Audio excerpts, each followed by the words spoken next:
TET మ్యాథ్స్లో ఎక్కువ marks రావాలంటే ఏ విధంగా చదవాలి?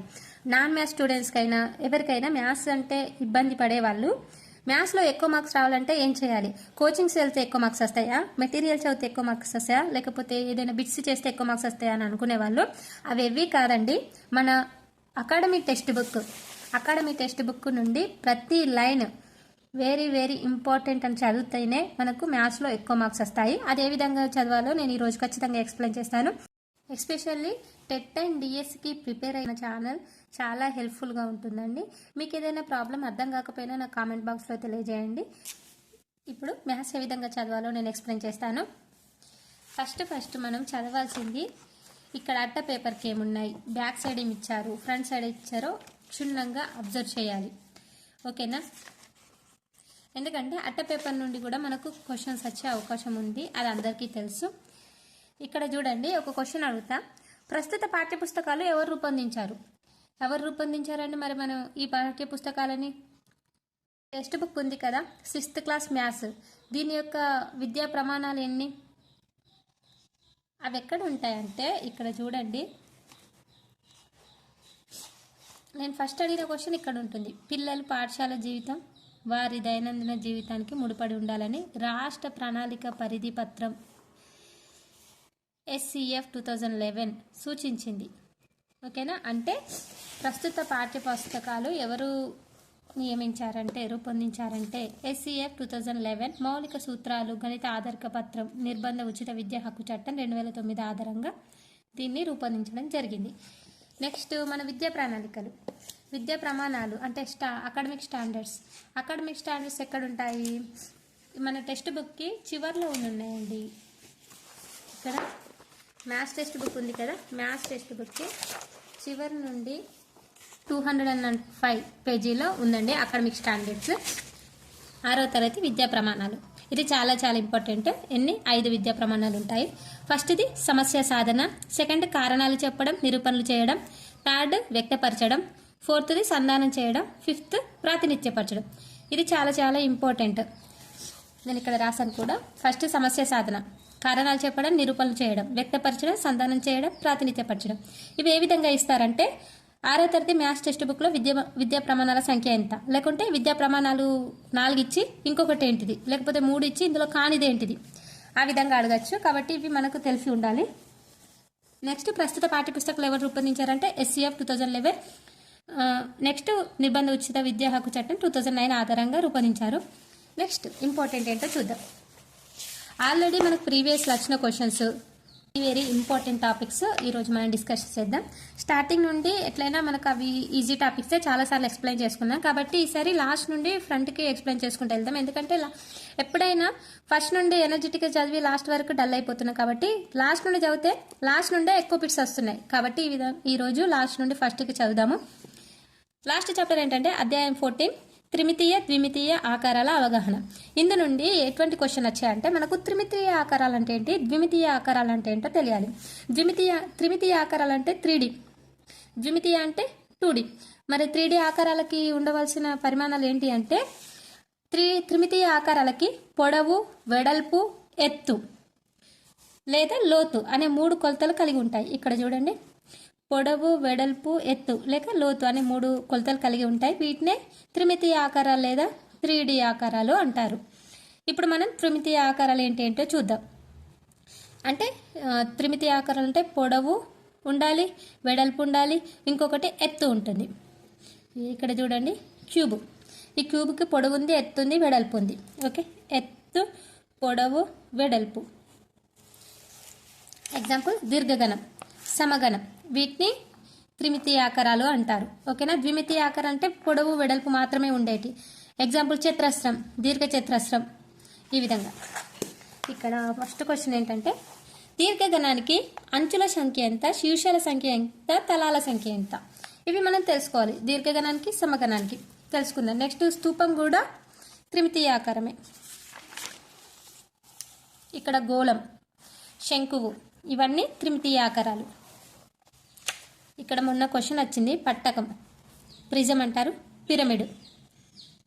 వీటన్నిటికి సంబంధించి నేను ఎక్స్ప్లెయిన్ చేస్తాను. బిట్స్ ఉన్నాయి వెనకాల, వాటి గురించి వచ్చేటప్పుడు ఎక్స్ప్లెయిన్ చేస్తాను. ఇక్కడ చూడండి త్రిభుజాకార పిరమిడ్, దీన్ని అంటే చతుర్ముఖి. ఇక్కడ పిరమిడ్ని, ఇది చతురస్రాకార పిరమిడ్, ఇది పట్టకం ప్రిజం. వీటికి సంబంధించి క్వశ్చన్స్ ఇక్కడ ఉన్నాయి, వీటి గురించి చూద్దాం.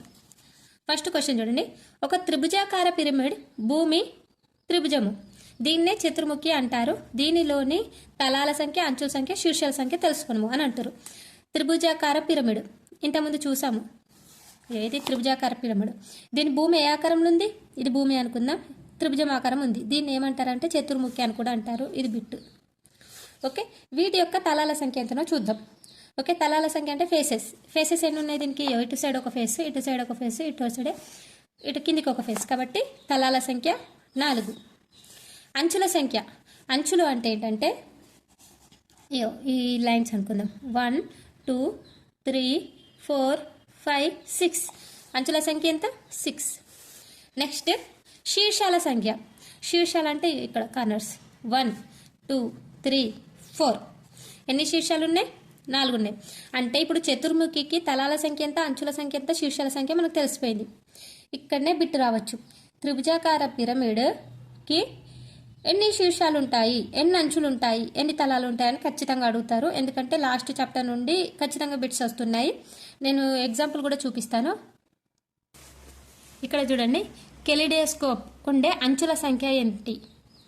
ఓకే, ఇది మన టెట్ బిట్టే, ఇది కూడా ఈ క్వశ్చన్ కూడా ఇందులో ఉంది, ఇక్కడ వస్తుంది. కెలిడోస్కోప్లా ఉంటుంది, త్రిభుజాకార పట్టకము కెలిడోస్కోప్లో ఉంటుంది. దీని యొక్క ముఖాలు, దీర్ఘచతురస్ర ముఖాలు ఎన్ని. ఓకేనా, ఈ బిట్ వచ్చింది కాబట్టి నెక్స్ట్ ఇది రావచ్చు, మనకు ఖచ్చితంగా ప్రిపేర్ కావాలి. నెక్స్ట్ ఇక్కడ చూడండి, సెకండ్ బిట్, ఒక చతురస్రాకార పిరమిడ్ భూమి చతురస్రం, దీనిలోని తలాలు, అంచులు, శీర్షాలు తెలపండి. చతురస్రాకార పిరమిడ్, ఇంతకుముందేమో ఇది త్రిభుజాకార పిరమిడ్, ఇదేమో చతురస్రాకార పిరమిడ్. అంటే దీని యొక్క భూమి చతురస్రాకారంలో ఉంటుంది. చతురస్రం డ్రా చేసి ఇట్లా 4 సైడ్ ఇలా కూడా అడగచ్చు. చతురస్రాకార పిరమిడ్ యొక్క భూమి ఏ ఆకారంలో ఉంటుంది, చతురస్రమా, దీర్ఘచతురస్రమా, చతురస్రం. తలాల సంఖ్య చూద్దాం. తలాలు అంటే ఏంటి, ఫేసెస్. దీని యొక్క ఫేసెస్ ఎన్ని ఉన్నాయి, 1 2 3 4, కిందికి 5. కాబట్టి చతురస్రాకార పిరమిడ్ యొక్క తలాలు 5. అంచులు, అంచులు అంటే ఇవి 1 2 3 4 5 6 7 8. ఓకే, 8 ఉంటాయి అంచులు. ఇక్కడ చూడండి 1 2 3 4, ఇక్కడ 4 5 6 7 8, పైన 4 లైన్స్, కింద 4, 8. శీర్షాలు 1 2 3 4 5, ఇవి శీర్షాలు 1 2 3 4 5. ఓకే, చతురస్రాకార పిరమిడ్ యొక్క అంచులు, తలాలు, శీర్షాలు ఈ విధంగా. నెక్స్ట్ ఇది చూద్దాం, ఫోర్త్ బిట్. ఒక త్రిభుజాకార పట్టకము ఒక కెలిడోస్కోప్లా ఉంటుంది. దానిలో త్రిభుజాకార ముఖాలు ఎన్ని ఉంటాయి, చతురస్రాకార ముఖాలు ఎన్ని ఉంటాయి తెలపండి. వాటి యొక్క అంచులు, తలాలు, అంచులు, తలాలు, శీర్షాలు కూడా తెలపండి. ఓకే, ఇక్కడ చూడండి, త్రిభుజాకార పట్టకం కెలిడోస్కోప్లో ఉంది. ఇది ఒక త్రిభుజాకార పట్టకం, దీన్నే ప్రిజం అని కూడా అంటారు పట్టకాన్ని. వీటి యొక్క తలాలు, తలాలు అంటే ఫేసెస్ ఏ విధంగా అంటే ఇక్కడ చూడండి ఒకసారి, ఇది ఇక్కడ, ఇది త్రిభుజమే, ఇది కూడా త్రిభుజమే, ఇక్కడ ఇట్లా కనిపిస్తుందా. దీనికి 5 తలాలు ఉంటాయి. ఏ విధంగా అంటే ఇది 1 2 3 4 5 కిందికి. నెక్స్ట్ అంచులు 1 2 3 3 3 3 6 7 8 9 అంచులు ఉంటాయి, 9 అంచులు ఉంటాయి. నెక్స్ట్ శీర్షాల సంఖ్య, శీర్షాలు అంటే డాట్స్ 1 2 3 4 5 6 శీర్షాలు ఉంటాయి.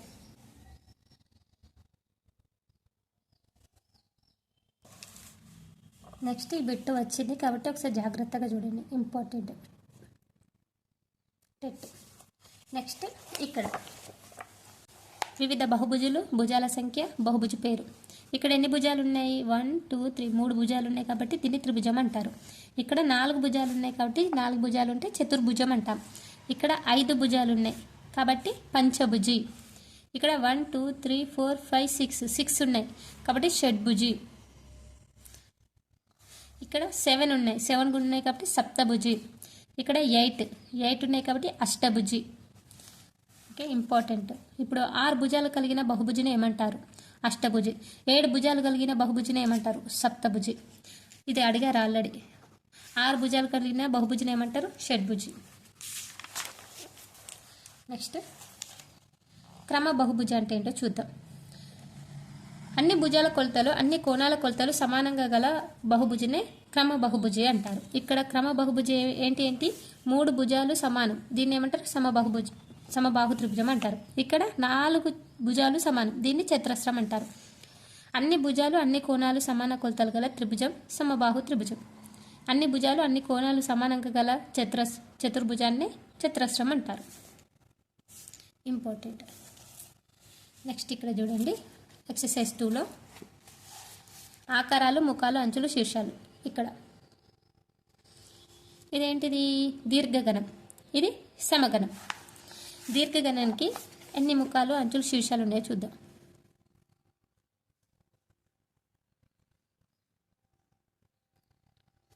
దీర్ఘగణానికి ముఖాలు ఇక్కడ చూడండి, సైడ్కి 1 2 3 4 5 6 ముఖాలు ఉంటాయి. అంటే ఇట్లా ప్లేస్ అన్నట్టు, ఫేసెస్. పైన ఒకటి, కింద ఒకటి, సైడ్కి ఒకటి, ఇటు సైడ్కి ఒకటి, అటు బ్యాక్ ఒకటి, ఇటు ఒకటి, మొత్తం 6 ఉంటాయి. ఓకే. నెక్స్ట్ అంచులు మీన్స్ ఇవి 1 2 3 4 1 2 3 4 5 6 7 8 9 10 11 12 అంచులు. శీర్షాలు అంటే కార్నర్స్. 1 2 3 4 8. ఇది కరెక్టో కాదో తెలుసుకోవడానికే మనకు ఐలర్ ఫార్ములా కూడా ఉంటుంది. అది ఏ విధంగా అంటే, ఇది కరెక్టా కాదా తెలుసుకోవడానికి మనకు ఫార్ములా ఉంటుంది. E+2 = F+V, Hs+2 = F+P. దీన్నే ఐలర్ ఫార్ములా అంటారు. ఎడ్జెస్ అంటే అంచులు, 12+2 = ఫేసెస్ అంటే ముఖాలు, వర్టిసెస్ అంటే శీర్షాలు. 12+2 14, 16+8 14. ఇది ఐలర్ ఫార్ములా ఫాలో అవుతుంది అన్నట్టు. ఈక్వల్గా వచ్చింది. నెక్స్ట్ సమగణం చూద్దాం. ఇది సమగణంలో ఫేసెస్ ఎన్ని ఉంటాయి చూద్దాం. ముఖాలు 1 2 3 4 5 6 ముఖాలు. అంచులకు చూద్దాం. 1 2 3 4 5 6 7 8 9 10 11 12 అంచులు. శీర్షాలు 1 2 3 4 1 2 3 4. సేమ్ దీర్ఘగణానికి సమగణానికి సేమ్. ఓకే. ఇది కూడా ఐలర్ ఫార్ములాని పాటిస్తుంది. నెక్స్ట్ ఏం లేదు, అంతే. నెక్స్ట్ చాప్టర్ 13th చాప్టర్ ప్రాయోగిక జ్యామితి. ఇందులో ఏం లేదండి, అంటే ఇవేంటో తెలుసుకోవాలి. ఇది విభాగిని, కోణమానిని, వృత్తలేఖిని. మరి వీటికి సంబంధించి ఇవి ఎందులో ఉంటాయంటే, జ్యామితీయ ఆకారాలను కొలవడానికి వీటిని యూజ్ చేస్తారు. జ్యామితీయ నిర్మాణమునకు ఈ క్రింది పరికరాలను ఉపయోగిస్తాం. దేన్ని? స్కేలు, వృత్తలేఖిని, విభాగిని, కోణమానిని, మూలమట్టాలు. స్కేలు, వృత్తలేఖిని సహాయంతో ఈ క్రింది నిర్మాణాలు చేయవచ్చు. ఇది క్వశ్చన్, ఇంపార్టెంట్ క్వశ్చన్. స్కేలు, వృత్తలేఖిని సహాయంతో వేటి నిర్మాణాలు చేయవచ్చు అని అడుగుతారు. ఇచ్చిన వ్యాసార్థంతో వృత్తం గీయుట. స్కేలుతోని, వృత్తలేఖినితోటి. ఇచ్చిన వ్యాసార్థంతో వృత్తము గీయుట. ఇచ్చిన పొడవుతో రేఖాఖండం నిర్మించుట. రేఖాఖండం యొక్క నకులను నిర్మించుట. లంబరేఖను గీయడము. ఇవి స్కేలు, వృత్తలేఖినితోని నిర్మించవచ్చు. చాలా ఇంపార్టెంట్. ఇచ్చిన వ్యాసార్థంతో వృత్తం గీయుట అంటే ఒక వ్యాసార్థం ఇస్తారు, దాన్ని వృత్తలేఖినితో వృత్తం గీస్తాం. ఇచ్చిన పొడవుతో రేఖాఖండం గీస్తాం. రేఖాఖండం యొక్క నకలను నిర్మించవచ్చు. లంబరేఖను గీయడం.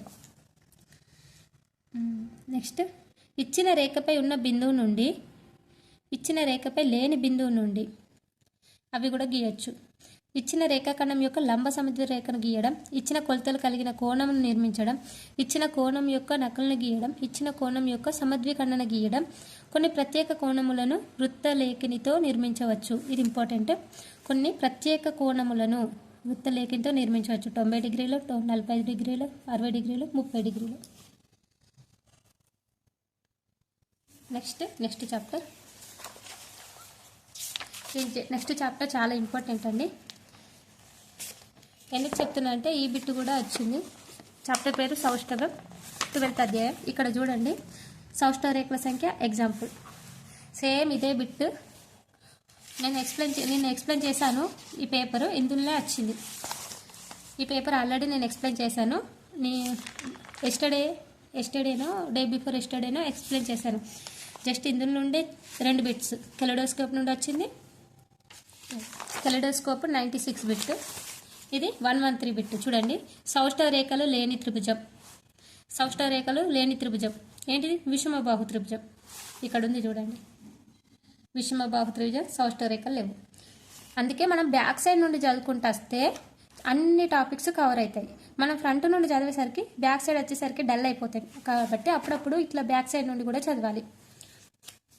సౌష్ఠవ రేఖ అంటే ఏంటి అసలు? దీన్ని ఏ విధంగా చేయాలో చూద్దాం. ఇప్పుడు నేను మొన్న ఎక్స్ప్లెయిన్ చేసి రాశాను కూడా, కానీ వాయిస్ వినిపించలేదు, మెల్లిగా వచ్చిందని నేను మళ్ళీ రికార్డ్ చేస్తున్నా. ఎందుకంటే 6th క్లాస్ ఖచ్చితంగా పోస్ట్ చేయాలి అనే ఉద్దేశంతో నేను మళ్ళీ వాయిస్ ఇచ్చి అప్లోడ్ చేస్తున్నాను.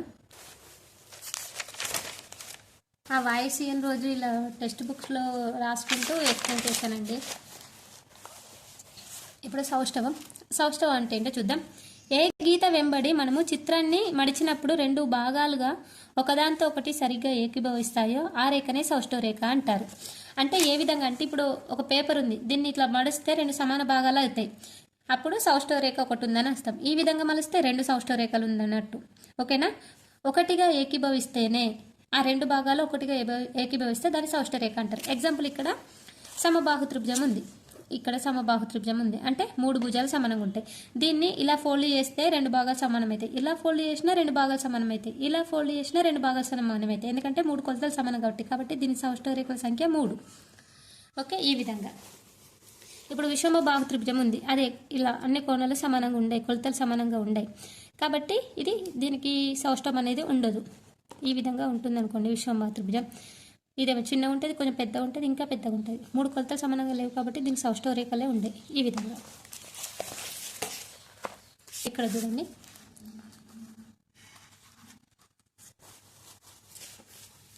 సమబాహు త్రిభుజం సాధ్యమైన సౌష్ఠవ రేఖలు గీయండి. సమబాహు త్రిభుజానికి మధ్యలో 1 2 3, దీని సౌష్ఠవ రేఖలు 3. సమద్విబాహు అంటే 2 భుజాలు మాత్రమే సమానంగా ఉంటాయి, సమానంగా ఉండదు కాబట్టి ఈ మధ్యలోకి ఒక లైన్ వస్తుంది. ఎన్ని సౌష్ఠవ రేఖలు? 1 సౌష్ఠవ రేఖ. నెక్స్ట్ విషమబాహు, ఈ 3 సమానంగా లేవు కాబట్టి 0. ఎట్ నుండి ఇట్లా గీసినా ఎట్లా కూడా కరెక్ట్ రావు. నెక్స్ట్ సమచతుర్భుజం, సమభుజ చతుర్భుజం అంటే ఏంటి? రాంబస్. ఓకే, ఇది రాంబస్. మరి రాంబస్కి ఈ విధంగా అండ్ ఈ విధంగా 2. షడ్భుజికి ఒకసారి చూద్దాము. షడ్భుజి 1 2 3 4, ఈ విధంగా గీసినా కూడా వస్తుంది. 4 5 6, షడ్భుజికి 6. నెక్స్ట్ వృత్తానికి అనంతం. నేను ఇలా ఎట్లా గీసినా కూడా ఎక్కువ వస్తాయి, లెక్కించలేము. అనంతం అనొచ్చు, లెక్కించలేము, చాలా వస్తాయి. 1 2 3 4 5 6 7 ఇలా చాలా లెక్కినలేనన్నీ వస్తాయి. నెక్స్ట్ ఇక్కడ రాయమన్నారు కూడా. సమబాహు త్రిభుజానికి 3 సౌష్ఠవ రేఖలు, సమద్విబాహు 2, విషమబాహుకి 0, సమచతుర్భుజం అంటే రాంబస్ 2, షడ్భుజికి 6, వృత్తానికి అనంతం. Important box, very very important. ఎగ్జామ్లో వచ్చింది, ఇక్కడ నుండి వచ్చింది. సౌష్ఠవ రేఖలు లేవు దేనికి? విషమబాహు త్రిభుజానికి. ఒకే ఒక సౌష్ఠవ రేఖ ఉన్నది సమద్విబాహు త్రిభుజం. 2 సౌష్ఠవ రేఖలు ఉన్నది దీర్ఘచతురస్రం. ఇంతకుముందు చెప్పలేం కదా, ఇక దీర్ఘచతురస్రం 2 భుజాలు సమానం, ఇక్కడ 2 భుజాలు సమానం. 1 2. సమబాహు త్రిభుజం 3 సౌష్ఠవ రేఖలు, వృత్తము అనంతం. ఇక్కడ నుండి ఈ బిట్ ఇంపార్టెంట్ చూడండి. నెక్స్ట్ చాప్టర్ 11th చాప్టర్ నిష్పత్తి మరియు అనుపాతం. ఇది కూడా చాలా ఇంపార్టెంట్ చాప్టర్. ఇందులో నుండి వచ్చిన బిట్స్ ఒకసారి చూద్దాము. ఇక్కడ ఎగ్జాంపుల్ ప్రాబ్లమ్స్ ఉన్నాయి, ఇవి చాలా ఇంపార్టెంట్. రఫీ వద్ద 16 ఎర్ర గోళీలు 4 నీలం రంగు గోళీలు కలవు. రఫీ వద్దనున్న ఎర్రని నీలం రంగు గోళీల నిష్పత్తి. వెరీ సింపుల్ అండి. ఎర్రని కలరి 16, నీలం కలరి 4 కాబట్టి 16:4 వేసుకోవాలి. ఇది క్యాన్సిలేషన్ చేస్తే మనకు వీటి యొక్క నిష్పత్తి అనేది తెలుస్తుంది. 16:4 అంటే 4 టేబుల్లో క్యాన్సిల్ అవుతుంది. 4 1s 4 4s అంటే 4:1 ఈస్ ఆన్సర్. ఇది బేసిక్ ఏంటండి, కానీ ఒక్కొక్కసారి ఇవే మనకు కొంచెం హార్డ్ అనిపిస్తాయి. నాన్ మ్యాథ్స్ వాళ్ళకైతే ఏం చేయాలో అర్థం కాదు ఒక్కొక్కసారి, అందుకే నేను డీటెయిల్గా ఎక్స్ప్లెయిన్ చేస్తున్నాను. ఇక్కడ చూడండి నెక్స్ట్ క్వశ్చన్ 50:100 దీని యొక్క నిష్పత్తి అడిగారు. 50 × 100 అంటే 0 0 గెట్ క్యాన్సిల్, 5 1 5 2 1:2. లేకుంటే 15 1 15 2 100 1:2. నెక్స్ట్ తుల్య నిష్పత్తులు అంటే ఏంటిది? తుల్య నిష్పత్తులు అంటే చాలా సింపుల్ అండి. ఇప్పుడు 30:40 ఉంది. 30:40 అంటే 0 0 క్యాన్సిల్, 3:2. ఈ 3:2 అన్న 30:2 ఈ రెండు తుల్య నిష్పత్తులు అని. నెక్స్ట్ ఇక్కడ 15:10 ఉంది. ఇది ఏ 2 టేబుల్లో క్యాన్సిల్ చేద్దాం. 2 5 10, 2 కాదు 5 టేబుల్లో క్యాన్సిల్ చేద్దాం. 5 2 10, 5 3 15.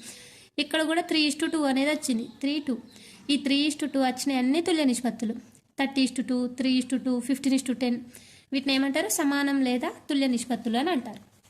ఓకే, నెక్స్ట్ ఇక్కడ ఇంకో ఎగ్జాంపుల్ ఉంది.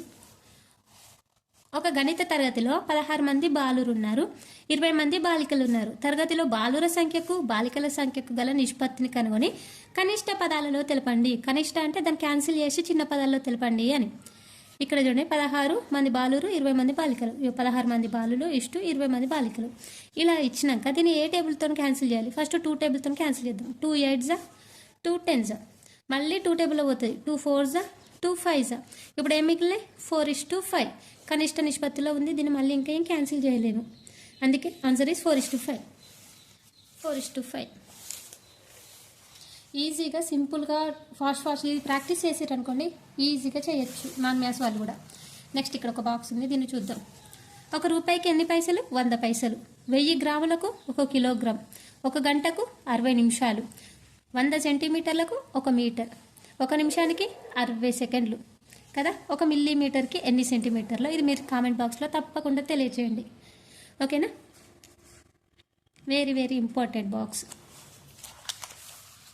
ఇక్కడ 11.2 exercise.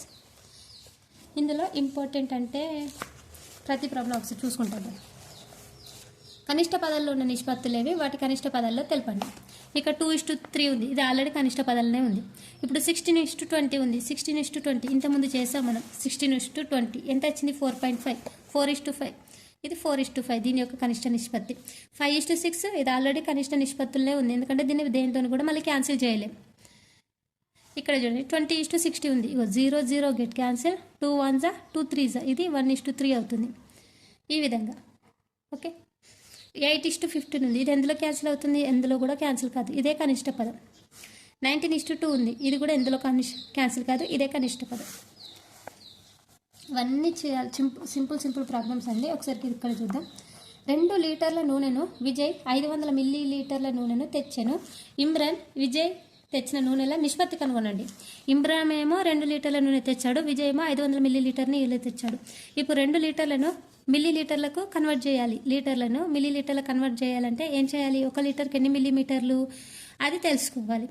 Okay, 1 litre equal to ఎన్ని మిల్లీలీటర్లు? మిల్లీలీటర్లకి కన్వర్ట్ చేయాలి కాబట్టి 1 లీటర్కి 1000 మిల్లీలీటర్లు. 2 లీటర్లకి 2000 మిల్లీలీటర్లు ఇష్టు 500 మిల్లీలీటర్లు. ఇది మిల్లీలీటర్ కన్వర్ట్ చేసిన కదా. ఈ 2 సున్నాలు, ఈ 2 సున్నాలు. 5 1 5 4 4:1. వీడి యొక్క ఇమ్రాన్ నిష్పత్తి 4, విజయ్ నిష్పత్తి 1. ఈ విధంగా చేయాలి. ఇక్కడ ఒకసారి క్వశ్చన్ చూడండి. రాము తన వద్ద ఉన్న డబ్బులో 2/5 ఒక కథల పుస్తకంపై ఖర్చు పెట్టాను. ఆయన రాము ఖర్చు పెట్టిన డబ్బుకు మరియు మొదట అతని వద్ద గల డబ్బుకు గల నిష్పత్తి ఎంత అని అడిగారు. ఇక్కడ చూడండి, రాము ఇంత ఖర్చు పెట్టాడు. 2/5 ఖర్చు పెట్టాడు. దీని యొక్క నిష్పత్తి అడుగుతున్నారు. ఈ 2/5 అంటే ఎంత? 2:5 కదా. Answer is 2:5. ఇక్కడ ఇంకో క్వశ్చన్, ఎగ్జాంపుల్ ప్రాబ్లం చూడండి, ఇది ఇంపార్టెంట్. సిగ్నా పుట్టినరోజున ఆమె తండ్రి ఒక పూల గుత్తిని తెచ్చాను. దానిలో 18 రంగుల పూలలో ఎరుపు రంగు, పసుపు రంగు పూల నిష్పత్తి కలిపి 1:2 ఉన్నాయి. మొత్తం 18 పూలు తెచ్చాడు. అందులో ఎరుపు రంగి 1, పసుపు రంగి 2 అంటే 1:2. ఆయన ఎరుపు రంగు పసుపు రంగు సంఖ్య ఎంత? ఎరుపు రంగు 1% ఉన్నాయి, పసుపు రంగు 2% ఉన్నాయి. మొత్తం పూలు 18. వీటి సంఖ్య ఎంత అని అడుగుతున్నారు. ఓకే, ఇప్పుడు ఫస్ట్ ఏం చేయాలంటే మొత్తం 18 పువ్వులు ఎరుపు రంగు పసుపు రంగు కలిపి 3%. ఓకే, 18/3 చేయాలి. 18/3 చేయాలంటే 8 1 8 6. ఓకే, 6 వచ్చింది. 6%. ఇందులో 1% అంటే 1, కాబట్టి ఇది 1. ఎరుపు రంగు పూలు 6 ఉన్నాయి. పసుపు రంగు 6 2 12 పసుపు రంగు ఉన్నాయి. అంటే 6 ఫ్లవర్స్ ఏమో ఎరుపు రంగు, 12 ఫ్లవర్స్ ఏమో తెలుపు రంగు పసుపు రంగు. ఈ విధంగా లెక్క చేయాలి. ఓకే,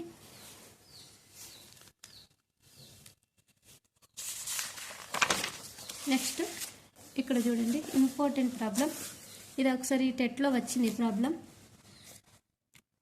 ఒక స్వర్ణకారుడు ఆభరణాల తయారీలో బంగారాన్ని రాగిని, బంగారం 7%, రాగి 2% నిష్పత్తిలో కలుపుతాడు. ఒక స్వర్ణకారుడు ఆభరణాల తయారీలో 7% బంగారం ఉంటే 2% రాగిని కలుపుతాడు. ఒక ఆభరణం బరువు 45 గ్రాములు అయినా దానిలో బంగారం రాగి బరువులు ఎంత అని అడుగుతున్నారు. ఇప్పుడు ఏం చేయాలి? ఇంత ముందు లాగానే సేమ్. ఒక బంగారం ఆభరణం బరువు ఎంత? 45. ఇప్పుడు ఎంత శాతం? 7% బంగారం 2% రాగి కలుపుతాడు. కాబట్టి 7 + 2 ఎంత? 9% కలుపుతాడు మొత్తం 2 కలిపి. కాబట్టి మొత్తం 45 గ్రాములు బై 9 చేద్దాం. 9 చేసి 9 1 9 5 45. ఓకే, ఈ 5 వచ్చింది ఆన్సర్. 7 గ్రాముల బంగారం కదా, 7 × 5 చేయాలి. వచ్చిందాన్ని ఇంటూ చేయాలి. 7 5 35. 35 గ్రామ్స్ బంగారం ఉంది. నెక్స్ట్ 5, ఇక్కడ 2 ఉంది కదా, 2తో 5 2 10. 10 గ్రాముల వెండి కలిపింది. 35 గ్రాముల బంగారం, 10 గ్రాముల వెండి. దీని ప్రకారం చూస్తే ఓకే, ఇటువంటివి కూడా అడుగుతారు, చాలా ఇంపార్టెంట్. ఇక్కడ ఎగ్జాంపుల్ ప్రాబ్లం చూడండి. హరి మరియు తేజ కొంత సొమ్మును లాటరీలో గెలిచాడు. వారికి దానిని 5:3లో పంచగా తేజకు 150 రూపాయలు వచ్చినవి. అయినా హరికి వచ్చి వాటా ఎంత? గెలిచిన మొత్తం ఎంత? ఏం లేదు, వచ్చిన దాన్ని సగం చేయాలి ఫస్ట్. ఇప్పుడు ఎంత వచ్చింది? 150 రూపాయలు. నిష్పత్తిలో పంచ తేజకు 150 రూపాయలు వచ్చినాయి. తేజకు వీరి యొక్క సొమ్ము ఎంత? హరి మరియు తేజాలు సొమ్ము లాటరీలో గెలిచారు. హరిది 5%, తేజది 3%. తేజ వాటా వచ్చింది. తేజ వాటా 150/3 అంటే తేజ వాటా 3 పార్ట్స్. 3 పార్ట్స్ అంటే 50 50 50. ఒక పార్ట్ విలువ 50, 3 పార్ట్స్ కాబట్టి 150. మరి హరికి 5 పార్ట్స్ కాబట్టి 50 50 50 5 పార్ట్లు వచ్చినాయా? మరి 5 5 ఎంత? 25 అంటే 250. హరి వాటా 250. ఈ విధంగా చేయాలి. ఇవి ఇంపార్టెంట్ ఈ చాప్టర్లో. ఇంకా వేరేవి చాలా సింపుల్గా ఉంటాయి. ఒకసారి చూడండి. 3 ఆపిల్ల ధర 45 అయితే 5 ఆపిల్ల ధర ఎంత? 3 45 అయితే 5 ఎంత? అంటే ఇట్లా క్రాస్ మల్టిప్లికేషన్ చేయాలి. 3 ఆపిల్ల ధర 45 అయితే 5 ఆపిల్ల ధర ఎంత? 3 1 3 1 3 5. ఒక ఆపిల్ ధర 15, మరి 5 ఆపిల్ దగ్గర 15 5 60.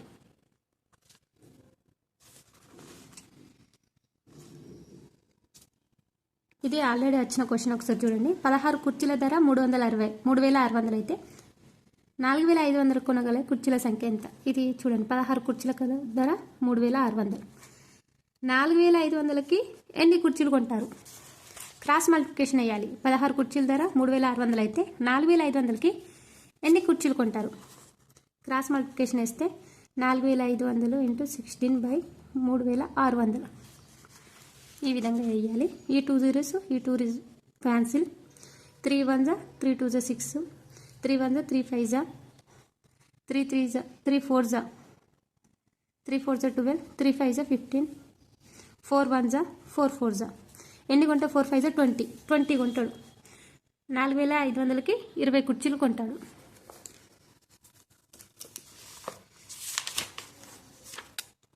నెక్స్ట్ ఈ పేజీలో చూడండి. 7 మీటర్ల వస్త్రం వెల 294. 5 మీటర్లు ఎంత? Cross multiplication. ఇందులో ఉన్న క్వశ్చన్స్ అన్నీ డైరెక్ట్ క్వశ్చన్సేనండి. ఈ చాప్టర్ కంప్లీట్. నెక్స్ట్ చాప్టర్ 10 చుట్టుకొలత మరియు వైశాల్యాలు. ఇక్కడ నుండి ఖచ్చితంగా 2 మార్క్స్ బిట్ వస్తుంది టెట్ అండ్ డిఎస్సిలో. ఒకసారి ఇందులో ఎటువంటి ప్రాబ్లమ్స్ ఉన్నాయో ఒకసారి చూద్దాం. ఇందులో ఎగ్జాంపుల్ ప్రాబ్లమ్స్ చాలా ఉంటాయి, అవి మనకు చాలా ఇంపార్టెంట్.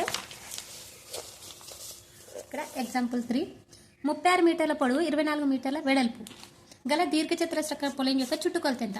ఫస్ట్ ఆఫ్ ఆల్ మనకు తెలియాల్సింది దీర్ఘచతురస్రం యొక్క చుట్టుకొలత. ఫార్ములా తెలిస్తే మనకు పొడవు వెడల్పు అనేది ఎందులో సబ్స్టిట్యూట్ చేయాలో అర్థమవుతుంది. దీర్ఘచతురస్రం యొక్క పొడవు వెడల్పు ఎంత? 2 × L+B.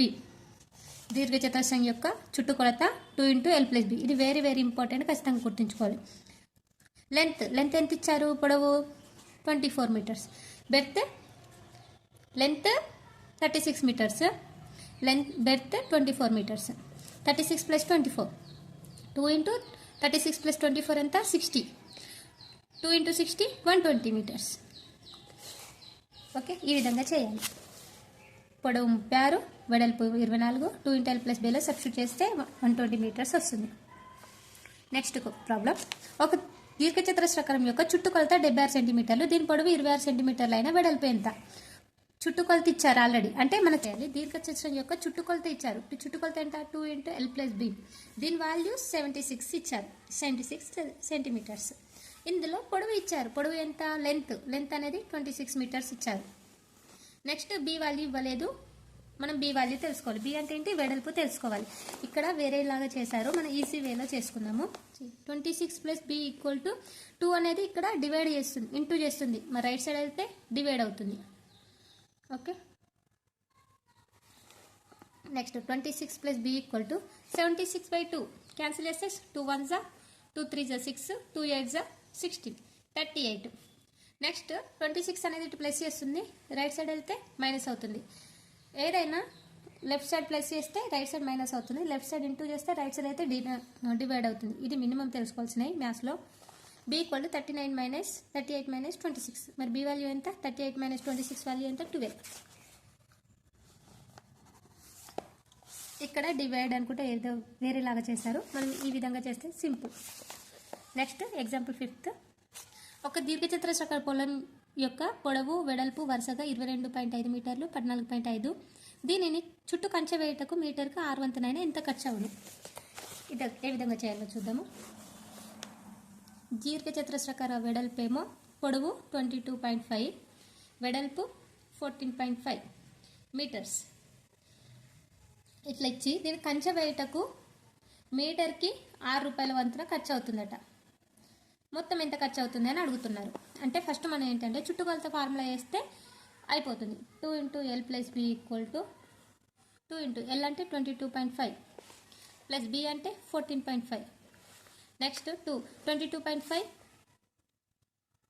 14.5 ఎంత అవుతుంది? 2 6 7 3 37 అవుతుంది. 37 × 2 ఎంత? 37 2s 2 7s 14 1 6 7 74 మీటర్స్ అవుతుంది. ఓకే, చుట్టుకొలత 74 మీటర్స్ అయింది. మరి 1 మీటర్కి 6 రూపాయలు అయితే 74 మీటర్లకి ఎంత? అంటే ఏం చేయాలి? 74 × 6 చేయాలి. 6 4s 24, 6 7s 42, 42 44, 444 రూపాయలు ఖర్చు అవుతుంది. ఓకే, ఈ విధంగా చేయాలి. ముందు చుట్టుకొలత కనుక్కొని 1 మీటర్కి ఎంత అవుతుందో ఇస్తే మనం చుట్టుకొలత దాన్ని బట్టి వచ్చిన మీటర్లను బట్టి మనం ఆన్సర్ చేయగలుగుతాం. Next example 6. చుట్టుకొలత 32 సెంటీమీటర్లు అయ్యే విధంగా వేరు పొడవులు వెడల్పులు గల దీర్ఘచతురస్రాలను ఎన్నిటిని గీయగలము? ఇది చాలా ఇంపార్టెంట్ అండి, ఆల్రెడీ టెట్లో వచ్చింది. చుట్టుకొలత ఇచ్చారు, చుట్టుకొలత 32 సెంటీమీటర్లు. నెక్స్ట్ ఏంటిది? అయ్యే విధంగా వేరు పొడవులు వెడల్పులు గల దీర్ఘచతురస్రాలను ఎన్నిటిని గీయగలము అని అడుగుతున్నారు. ఇప్పుడు చుట్టుకొలత ఫార్ములా ఏంటి? 2 L+B = 32. మనం ఏం అడిగారు? L+B పొడవు వెడల్పులు అడిగారు, అంటే 32/2. ఇది ఇంటూ చేసిన బట్టి కిందకి వస్తే డివైడ్ అయితే 2 1s 2 1s 2 6 12, అంటే 16. అంటే పొడవు వెడల్పులు = 16 రావాలి మనకు. ఇట్లా ఎన్ని గీయచ్చు? పొడవు 15, వెడల్పు 1 ఎంత అవుతుంది? 15 + 1 ఇదొక దీర్ఘచతురస్రం గీయచ్చు. నెక్స్ట్ 14 2 ఇదొక దీర్ఘచతురస్రం గీయచ్చు. ఓకే, నెక్స్ట్ 13 3 ఇదొక దీర్ఘచతురస్రం. 12 4 11 5 10 6 9 7 8 8 ఇక్కడ దాకా గీయచ్చు. అంటే ఎన్ని ఉన్నాయి? 1 2 3 4 5 6 7 8 దీర్ఘచతురస్రాలు గీయచ్చు. ఇది లాజిక్గా ఉంటుంది కాబట్టి జాగ్రత్తగా అబ్జర్వ్ చేయండి. ఇటువంటి క్వశ్చన్సే వస్తాయి ఎగ్జామ్లో. నెక్స్ట్ ఇక్కడ చూడండి ఎగ్జాంపుల్ 7. 250 మీటర్ భుజం గల చతురస్రాకార పార్కు చుట్టూ కంచె వేయటకు మీటర్కి 20 వంతున ఎంత ఖర్చు ఉంది? ఇక్కడ చతురస్రం ఇచ్చారు. ఇప్పటిదాకా దీర్ఘ చతురస్రం ఇచ్చారు. ఇప్పుడు చతురస్రం 250 భుజం గల ఒక చతురస్రాకార పార్కు. ఇక్కడ చూడండి చతురస్రం యొక్క చుట్టుకొలత. చతురస్రం చుట్టుకొలత ఎంత? ఇంటూ భుజం. భుజం వాల్యూ ఎంత ఇచ్చారు ఇంతకుముందు? 250 కదా, భుజం వాల్యూ 250. మరి 4 × 250 ఎంత అవుతుంది? 1000. 4 × 250 1000 అవుతుంది. 1 మీటర్ కంచె వేయడానికి 20 రూపాయలట. మరి 1000 మీటర్లు కంచె వేయడానికి ఎంత అవుతుంది? 20,000 అవుతుంది. సింపుల్.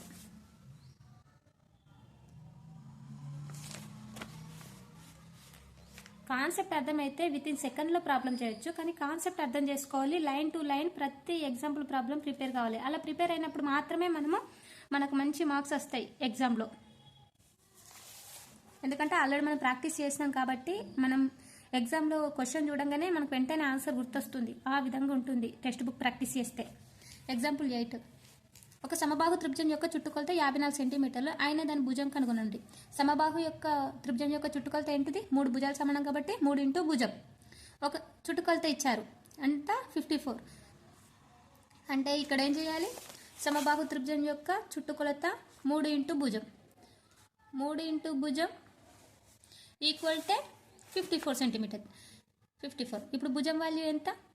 54/3 అవుతుంది. 3 1 జా 2 మిగులుతుంది. 3 8 జా 24. అంటే ఒక భుజం వాల్యూ 80 సెంటీమీటర్.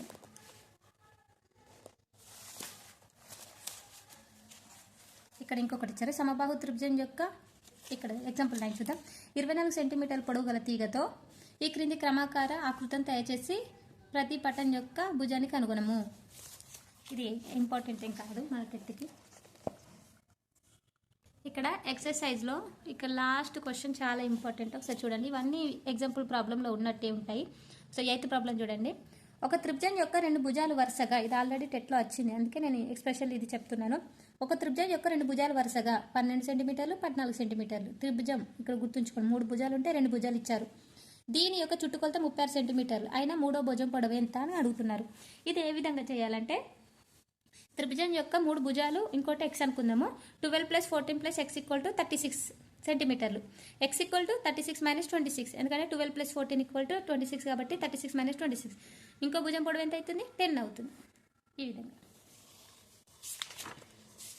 ఇంకా ఇందులో ఇంపార్టెంట్ అంటే ఇక్కడ ఎగ్జాంపుల్ 10 ప్రాబ్లం చూడండి. ఇది ఒకటి ఇంపార్టెంట్ ప్రాబ్లం.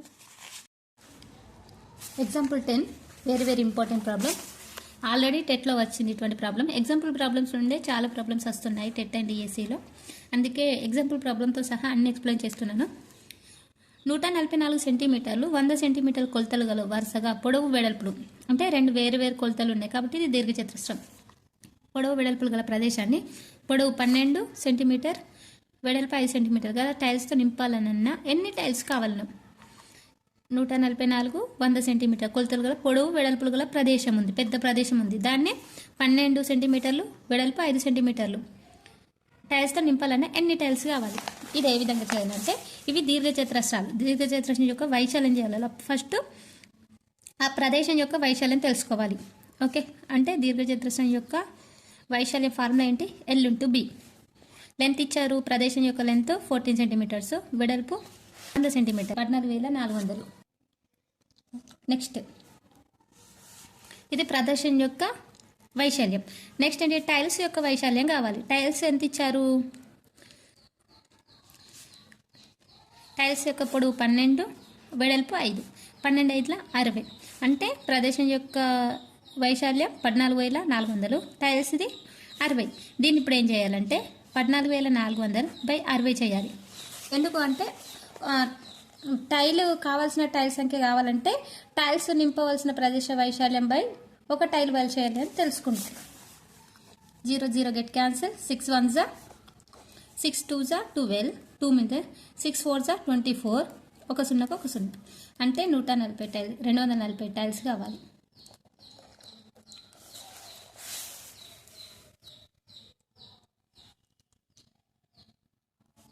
ఈ విధంగా చేయాలి.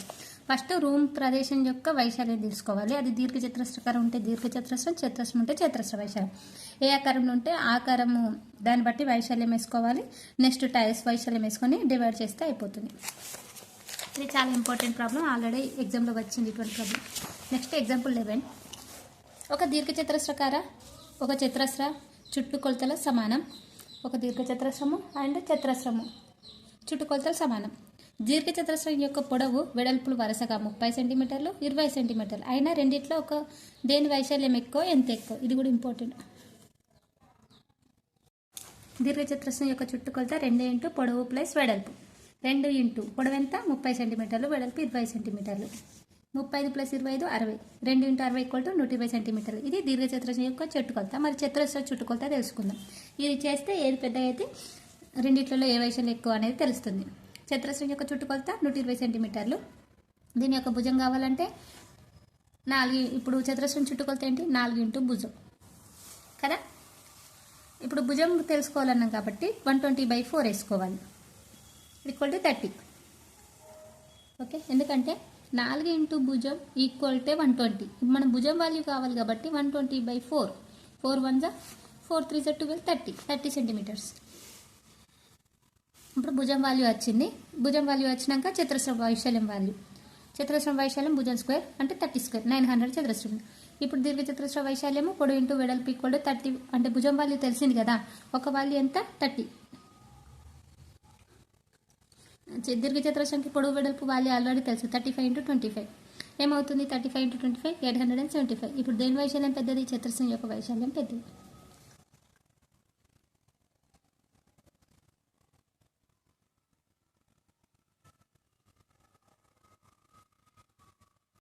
ఎగ్జాంపుల్ 12. 4 మీటర్లు పొడవు 68 మీటర్ల వెడల్పు గల ఒక దీర్ఘచతురస్రం యొక్క వైశాల్యము చదరపు సెంటీమీటర్లలో కనుగొనండి. ఇక్కడ సెంటీమీటర్లు ఇచ్చారు, ఇక్కడ మీటర్లలో ఇచ్చారు. ఎంత చదరపు సెంటీమీటర్లో కనుగొమంటున్నాం కాబట్టి దీర్ఘచతురస్రం యొక్క పొడవు ఫస్ట్ తెలుసుకుందాం. 4 మీటర్లు ఇచ్చారు కాబట్టి దీన్ని సెంటీమీటర్లో కన్వర్ట్ చేయాలి. వెడల్పు అనేది సెంటీమీటర్లు ఉంది కాబట్టి దీన్ని కూడా సెంటీమీటర్లో కన్వర్ట్ చేయాలి. 4 మీటర్లు అంటే ఒక మీటర్కి కూడా 100 సెంటీమీటర్లు కాబట్టి 4 మీటర్లు అంటే 400 సెంటీమీటర్స్. వెడల్పు 68 సెంటీమీటర్స్. నెక్స్ట్ మరి దీని యొక్క వైశాల్యం ఎంత? దీర్ఘచతురస్రం వైశాల్యం పొడవు ఇంటూ వెడల్పు అంటే 400 ఇంటూ 68 చేస్తే 27,200 చదరపు సెంటీమీటర్లు. అంటే ఇక్కడ చూడండి, సెంటీమీటర్లు సెంటీమీటర్లు ఏమవుతుంది? చదరపు సెంటీమీటర్. Next example 13. 40 మీటర్ల పొడవు ఒక దీర్ఘచతురస్రం యొక్క వైశాల్యము 1120 చదరపు మీటర్లు అయినా దాని వెడల్పును కనుగొనండి. ఇది ఏ విధంగా కనుగొనంటే ఫస్ట్ పొడవు ఇచ్చారు, వైశాల్యం ఇచ్చారు. వైశాల్యం ఫార్ములా ఏంటి? పొడవు ఇంటూ వెడల్పు. మనకు ఫస్ట్ వైశాల్యం వాల్యూ కూడా ఇచ్చారు 1120 ఈక్వల్ టు ఎంత? పొడవు 40, వెడల్పు తెలియదు కాబట్టి వెడల్పు అట్లే ఉంచుకొని 1120 ఇటు ఇంటూ చేస్తుంది, కిందకి వస్తే డివైడ్ అవుతుంది. వెడల్పు 0 0 గెట్ క్యాన్సిల్, 4 1 4 2 8. నెక్స్ట్ 8 అంటే ఇక్కడ 3 మిగులుతుంది, 4 8 32 28 మీటర్స్ వెడల్పు ఈక్వల్ టు. నెక్స్ట్ 14. 5 మీటర్ల పొడవు 4 మీటర్ల వెడల్పు గల స్థలంలో 5 మొక్కల పాదులు తీయబడ్డాయి. మొక్కల పాదులన్నీ 1 మీటర్ భుజం గల చతురస్రాలైన మిగిలిన ప్రదేశం యొక్క వైశాల్యం కనుగొనండి. ఇక్కడ స్థలం యొక్క వైశాల్యం తెలుసుకోవాలి. ఫస్ట్ 5 మీటర్లు 4 మీటర్లు కాబట్టి ఇది దీర్ఘచతురస్రం రెక్టాంగిల్. దీని యొక్క వైశాల్యం ఎంత? పొడవు ఇంటూ వెడల్పు 4 5 20 చదరపు సెంటీమీటర్లు. ఒక్కొక్క పాదు వైశాల్యం ఎంత? ఒక భుజం అంటే ఇది చతురస్రం అన్నారు. అంటే భుజం ఇంటూ భుజం స్క్వేర్ అంటే 1 చదరపు సెంటీమీటర్లు. 1 స్క్వేర్ అంటే 1 చదరపు మీటర్లు. ఇప్పుడు మొత్తం 5 పాదుల మొత్తం వైశాల్యం ఏంటిది? 5. 1 ఇంటూ 5 5 సెంటీమీటర్లు. 5 మిగిలిన ప్రదేశం యొక్క వాల్యూ అంటే 20లకి వెళ్ళి ఈ 5 తీసేస్తే వచ్చేస్తుంది. Important problem. ఎక్సర్సైజ్లో కూడా వీటికి సంబంధించిన ప్రాబ్లమ్స్ ఉంటాయి, చెప్పుకుందాము. ఇది వైశాల్యాలు కనుగొనాలి. దీర్ఘచతురస్రాల వైశాల్యం ఈజీ. ఇది కొలతలు భుజాలు గల చతురస్ర వైశాల్యాలు. చతురస్ర వైశాల్యము దీర్ఘచతురస్ర వైశాల్యం తెలిస్తే అయిపోతుంది. చతురస్ర వైశాల్యం ఏంటి? ఏ స్క్వేర్ భుజం ఇంటూ భుజం. దీర్ఘచతురస్ర వైశాల్యం ఏంటి? పొడవు ఇంటూ వెడల్పు ఎల్ ఇంటూ బి. నెక్స్ట్ ఇక్కడ చూడండి, థర్డ్ ప్రాబ్లం. ఒక దీర్ఘచతురస్రాకార పటం యొక్క వైశాల్యము. పటం వైశాల్యం ఇచ్చారు 1125. దాని వెడల్పు ఇచ్చారు, పొడవు కనుక్కోమంటారు. సేమ్ ఇంతకుముందు ప్రాబ్లం లాగానే ఇక్కడ వైశాల్యం ఇచ్చారు, వైశాల్యం 1.125 ఈక్వల్ టు అంటే వైశాల్యం ఈక్వల్ టు దీర్ఘచతుర వైశాల్యం అంటే ఎల్ ఇంటూ బి అంటే బి వాల్యూ ఇచ్చారు 25, ఎల్ కనుక్కోమంటారు. కాబట్టి 25ని ఇటు ఇంటూ చేస్తుంది, ఇటు సైడ్ వస్తే డినామినేటర్ అవుతుంది. ఎల్ వాల్యూ వచ్చేస్తుంది 1125ని 25తో క్యాన్సిల్ చేసేస్తే ఎల్ వాల్యూ అనేది వచ్చేస్తుంది. సింపుల్ అండి. ఇప్పుడు 4th ప్రాబ్లం చూడండి. ఒక దీర్ఘచతురస్రాకార పొలం యొక్క పొడవు 60 మీటర్లు, దాని వెడల్పు దాని పొడవులో సగం అయిన దాని వైశాల్యం కనుగొనండి. పొడవు అనేది 60, వెడల్పు అనేది 30, సగం అన్నారు, పొడవులో సగం అన్నారు. 60, 30 దాని వైశాల్యం వేస్తే అయిపోతుంది ఎల్ ఇంటూ బి అని. ఈ విధంగానే అన్ని ప్రాబ్లమ్స్ చేస్తే ఈజీ అయిపోతుంది. ఇక్కడ 5 చూడండి. ఒక చతురస్రాకార కాగితం యొక్క చుట్టుకొలత 40, చతురస్రాకార చుట్టుకొలత ఏంటి 4 ఇంటూ భుజం, 4 ఇంటూ భుజం ఈక్వల్ టు 40 అయినా దాని భుజాన్ని మరియు వైశాల్యాన్ని కనండి. భుజం కనుగోలంటే భుజం ఈక్వల్ టు ఏమవుతుంది, 4 ఇంటూ భుజం ఈక్వల్ 40 అయితే భుజం ఈక్వల్ టు ఏమవుతుంది 4 అనేది ఇంటూ చేస్తుంది, ఇటు అయితే డివైడ్ అవుతుంది, క్యాన్సిల్ చేస్తే అయిపోతుంది. భుజం ఈక్వల్ టు 10, వైశాల్యం అవుతుంది 10 స్క్వేర్ అవుతుంది అంటే 100. చాలా సింపుల్ అండి. ఎగ్జాంపుల్ ప్రాబ్లమ్స్ వస్తే ఇవి వచ్చినట్టే. నెక్స్ట్ ఏం లేదు, కంప్లీట్. ఇక్కడ మనం మెయిన్లీ తెలుసుకోవాల్సింది దీర్ఘచతురస్ర చుట్టుకొలత, చతురస్ర చుట్టుకొలత, చతురస్ర వైశాల్యం, దీర్ఘచతురస్ర వైశాల్యం అంతే. నెక్స్ట్ చాప్టర్ 9 బీజగణిత పరిచయం. పరిచయం మాత్రమే అన్నారు కాబట్టి ఇక్కడ చాలా సింపుల్ ఉంటుంది.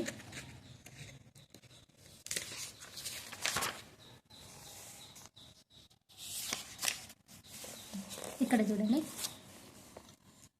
ఒక పెన్ను ధర 7 అయినా n పెన్నులు కొనడానికి సూత్రం ఏంటిది 7n. ఒక సంచి ధర 90 అయినా m సంచులు కొనడానికి 9 ఇంటూ m. ఇది చాలా సింపుల్ అండి ఈ చాప్టర్. ఇన్ని నుండి ఎప్పుడూ ఎక్కువ వీటి నుండి బిట్స్ రాలేవు. ఈ విధంగా వస్తాయి. nకి 9 రెట్ల సంఖ్యకు 10 కలపబడింది. nకు 9 రెట్ల సంఖ్యను అంటే 9n ప్లస్ 10 కలపబడింది 9n ప్లస్ 10. ఆ విధంగా y యొక్క రెట్టింపు సంఖ్య నుండి 16 తీసేయబడింది అంటే 2y మైనస్ 16. ఈ విధంగా నెక్స్ట్ చాప్టర్. ఇందులో నుండి బిట్స్ ఎక్కువ రావు. నెక్స్ట్ చాప్టర్ చూద్దాం. నెక్స్ట్ చాప్టర్లో ఇక్కడ చూడండి, very very important chapter name దత్తాంశ నిర్వహణ అధ్యాయం 8. ఇందులో లాస్ట్ చూడండి, ఇది చాలా చాలా ఇంపార్టెంట్, వచ్చే అవకాశం ఉంది. పిసి మహలనబీస్ భారతదేశానికి చెందిన వ్యక్తి, భారత సాంఖ్యక శాస్త్ర పితామహుడు. భారత సాంఖ్యక శాస్త్ర పితామహుడు పిసి మహలనబీస్. ఇది భారత. సర్ రోనాల్డ్ ఫిషర్ అని కూడా ఉంటుంది, అది సాంఖ్యక శాస్త్ర పితామహుడు ఆయన. అది సాంఖ్యక శాస్త్ర పితామహుడు సర్ రోనాల్డ్ ఫిషర్. ఇది భారత సాంఖ్యక శాస్త్ర పితామహుడు పిసి మహలనబీస్. కలకత్తాలో భారత సాంఖ్యక శాస్త్ర పరిశోధన సంస్థ స్థాపించారు. ఈయన రూపొందించిన జాతీయ శాంపిల్ సర్వేలు మన ప్రపంచ ప్రఖ్యాతి పొందాయి. ఈయన ఏం రూపొందించారంటే జాతీయ శాంపిల్ సర్వేలు ప్రపంచ ప్రఖ్యాతి పొందాయి. ఇంకోటి భారత సాంఖ్యక శాస్త్ర పితామహుడు ఎవరు, పిసి మహలనబీస్. రెండు చాలా ఇంపార్టెంట్. ఇందులో ఇంపార్టెంట్ అంటే ఏం లేదండి, సగటు వాల్యూలు కూడా ఇందులో ఏం మెన్షన్ చేయలేరు. చాలా సింపుల్గా ఉంది టాపిక్స్. ఇందులో నుండి కూడా ఏం బిట్రాదు, హయ్యర్ ఎడ్యుకేషన్ నుండి వస్తాయి దత్తాంశ నిర్వహణ నుండి. నెక్స్ట్ చాప్టర్ చూద్దాము. నెక్స్ట్ చాప్టర్ భిన్నాలు, దశాంశ భిన్నాలు, చాప్టర్ నెంబర్ 7. ఇందులో భిన్నం ఇంట్రడ్యూసింగ్ ఉంది. భిన్నం అంటే ఏంటి అంటే భిన్నం అనగా ఒక మొత్తంలో కొంత భాగం లేక సమూహంలో కొంత, దాన్ని భిన్నం అంటారు. ఇప్పుడు ఇక్కడ 5/12 ఉంది. ఇందులో దీన్ని 5/12 అని చదువుతారు. 5 అనేది లవము, 12 అనేది హారము. ఓకే, మరి భిన్నాలలో ఎన్ని రకాలు ఉంటాయి? భిన్నాలలో చాలా రకాలు ఉంటాయండి. సజాతి భిన్నం, విజాతి భిన్నం, క్రమ భిన్నం, అపక్రమ భిన్నం, మిశ్రమ భిన్నం. వీటి గురించి తెలిస్తే భిన్నాలు అనే టాపిక్ చాలా ఈజీ. మరి సజాతి భిన్నాలు అంటే ఏంటి? సజాతి భిన్నాలు అంటే హారంలో సమాన సంఖ్యలు ఉంటే వాటిని సజాతి భిన్నాలు అంటాయి. ఇప్పుడు 4/7, 5/7, 8/7 వీటిని సజాతి భిన్నాలు అంటాం. హారం ఒకే విధంగా ఉంటే వీటిని సజాతి భిన్నాలు.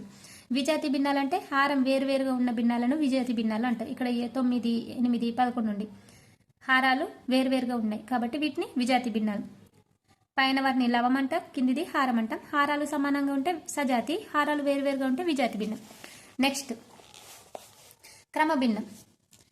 క్రమభిన్నం అంటే ఏంటి? క్రమభిన్నం అంటే లవము ఏ విధంగా ఉండాలి, హారం ఏ విధంగా ఉండాలో చెప్తుంది అన్నట్టు. లవము చిన్నగా ఉండి హారం పెద్దగా ఉంటే ఇది క్రమభిన్నం అంటారు. ఇప్పుడు 7 అనేది చిన్నది, 10 పెద్దది, ఇది క్రమభిన్నం. 8 చిన్నది, 13 పెద్దది. 4 చిన్న సంఖ్య, 7 పెద్ద సంఖ్య. లవం చిన్నదై ఉండాలి, హారం పెద్దగా ఉండాలి. దీన్ని క్రమభిన్నం అంటాం. మరి అపక్రమ భిన్నం అంటే దీనికి రివర్స్. లవమేమో పెద్దగా ఉంటుంది, హారం చిన్నగా ఉంటుంది. దీనిని అపక్రమ భిన్నం అంటారు. ఇప్పుడు 10/7, 13/16/8, 16/7 అనుకుందాం. వీటిని అపక్రమ భిన్నం అంటాం. మరి మిశ్రమ భిన్నం అంటే ఏంటి? మిశ్రమ భిన్నం అంటే ఇక్కడ చూడండి, 2 × 1/3 ఉంది. దీన్ని మిశ్రమ భిన్నం అంటారు. దీన్ని మళ్ళీ మనము నార్మల్ ఫ్రాక్షన్కి కన్వర్ట్ చేసుకోవచ్చు. ఏ విధంగా అంటే 3 × 2 = 6, 6 + 1 7. ఇక్కడ ఇంటూ చేయాలి, ఇక్కడ ప్లస్ చేయాలి. 2 × 3 = 6, 6 + 1 7, 7/3 నార్మల్ ఫ్రాక్షన్. ఇది మిక్స్డ్ ఫ్రాక్షన్ అంటారు. దీన్ని ఇలా ఉంటే మిక్స్డ్ ఫ్రాక్షన్, దీన్ని నార్మల్ ఫ్రాక్షన్ కూడా కన్వర్ట్ చేసుకోవచ్చు. ఇది నార్మల్ ఫ్రాక్షన్ ఉంది. మిక్స్డ్ ఫ్రాక్షన్కి ఏ విధంగా అంటే 3ని 7తో డివైడ్ చేస్తే వచ్చింది ఈ విధంగా రాయాలి, 2 × 1/3 అని. ఓకే, ఈ విధంగా మనం తెలుసుకుంటే ఎటువంటి ప్రాబ్లం అయినా చేయవచ్చు. ఇక్కడ 2/7 16/13 ఉంది. ఇందులో ఏది పెద్దది అని అడిగారు. మరి ఏ విధంగా చేయాలి? 2/7 16/13 ఉంది. ఏ విధంగా ఏది పెద్దదని తెలియాలంటే 13ను 2తో ఇంటూ చేయాలి, 6ను 7తో ఇంటూ చేయాలి. 6 × 7 = 42, 13 × 2 = 26. ఏది పెద్దది? 42 పెద్దది. అంటే 6/13 పెద్ద సంఖ్య, పెద్ద భిన్నం. ఈ విధంగా ఒకసారి చూద్దాము. క్రమ భిన్నము, అపక్రమ భిన్నము, మిశ్రమ భిన్నాలు.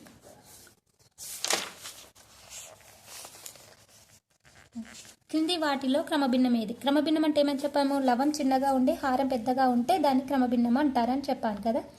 ఇక్కడ చూడండి, లవము పెద్దగా ఉంది, హారం చిన్నగా ఉంది. ఇది కాదు. లవం చిన్నగా ఉంది, హారం పెద్దగా ఉంది. ఇది క్రమభిన్నం.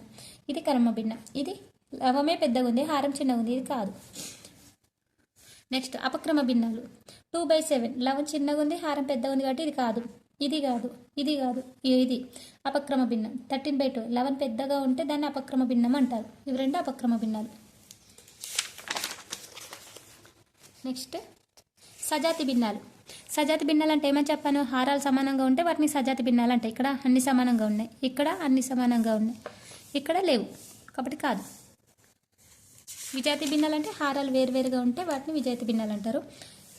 భిన్నాల నుండి 2 క్వశ్చన్స్ ఖచ్చితంగా వస్తాయి. అది ఏ విధంగా అంటే ఆరోహణ అవరోహణ క్వశ్చన్స్ ఖచ్చితంగా వస్తాయి. ఒకసారి తెలుసుకుందాం ఇవి ఏ విధంగా చేయాలి.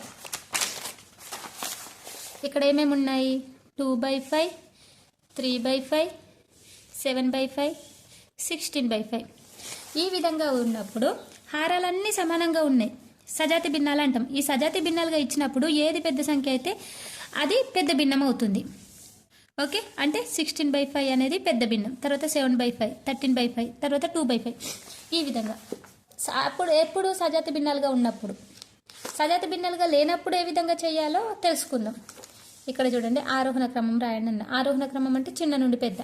ఇప్పుడు 1/7, 13/7, 11/7, 5/7, 15/7. ఇది ఆరోహణ క్రమం ఏ విధంగా రాస్తాం? 1/7 చిన్న ఉంది కాబట్టి ఇది ఫస్ట్ రాస్తాం.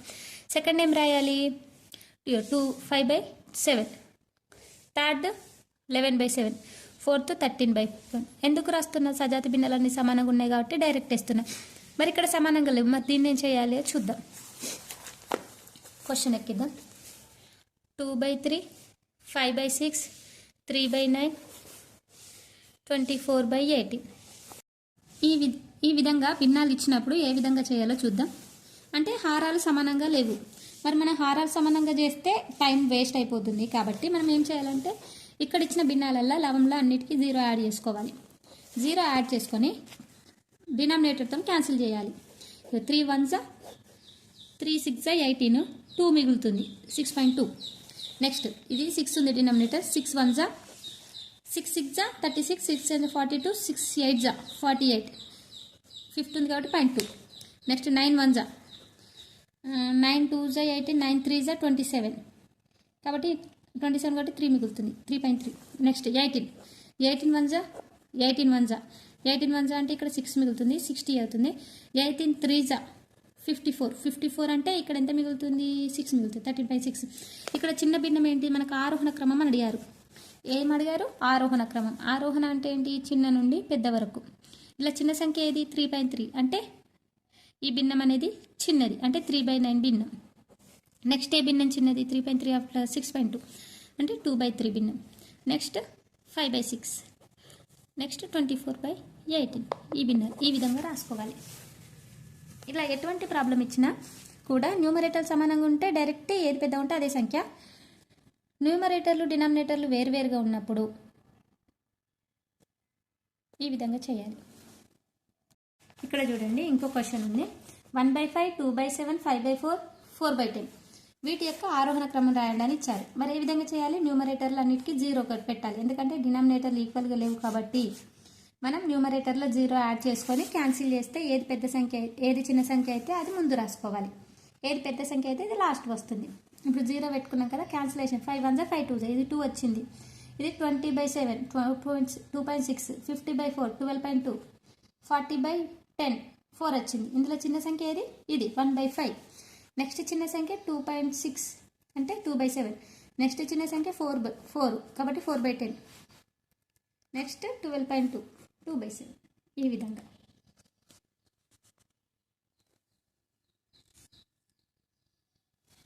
5/4 ఈ విధంగా చేయాలి.